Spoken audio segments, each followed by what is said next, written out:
Salut tout le monde, voici un exemple de compte rendu d'une IRM chez un patient ayant un lymphome malin non hodgkinien.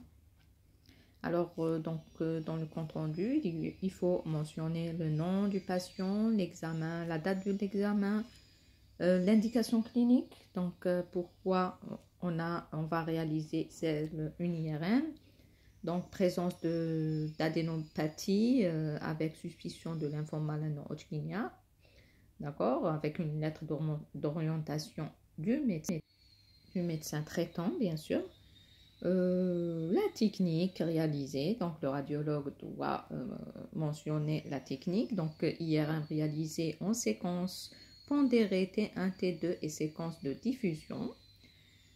Donc, voilà. Puis, on va décrire les résultats. Donc, dans la région cervicale, c'est un exemple, hein, c'est pas un cas réel. Donc, la région cervicale, présence de multiples ganglions lymphatiques hypertrophiques, les plus volumineux mesurant jusqu'à 2 cm de diamètre.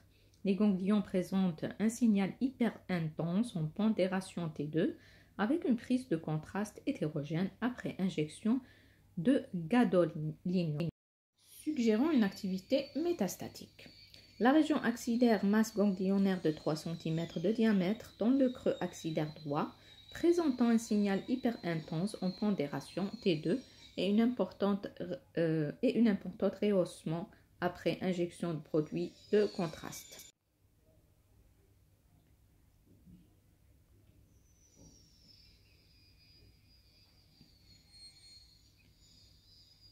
La région abdominale, présence de ganglions lymphatiques augmentés de volume, ou bien on dit directement adénopathie, dans les régions mésentériques et rétropéritonéales, présentant un signal signal hétérogène en pondération T2 avec prise de contraste marquée après injection de gadolinium.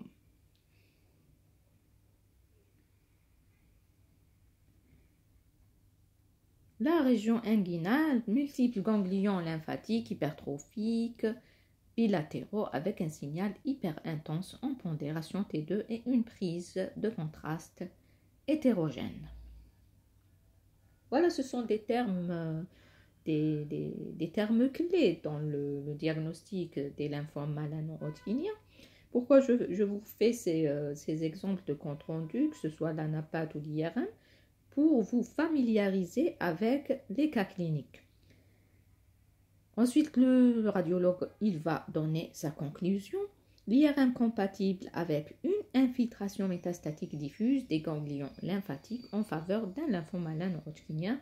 Recommandation de corrélation clinique et histologique pour confirmation diagnostique et planification thérapeutique. Il y a toujours, c'est pas le diagnostic de certitude, l'IRM.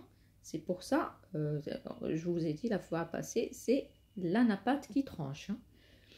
Donc, c'est une IRM évocatrice de lymphome malin non hodgkinien avec atteinte multifocale des ganglions lymphatiques cervicaux, axillaires, abdominaux et inguinaux. Donc, voilà, c'est un exemple de cas de compte rendu d'une IRM chez un patient ayant des lymphomes localisés à tête multifocale des ganglions.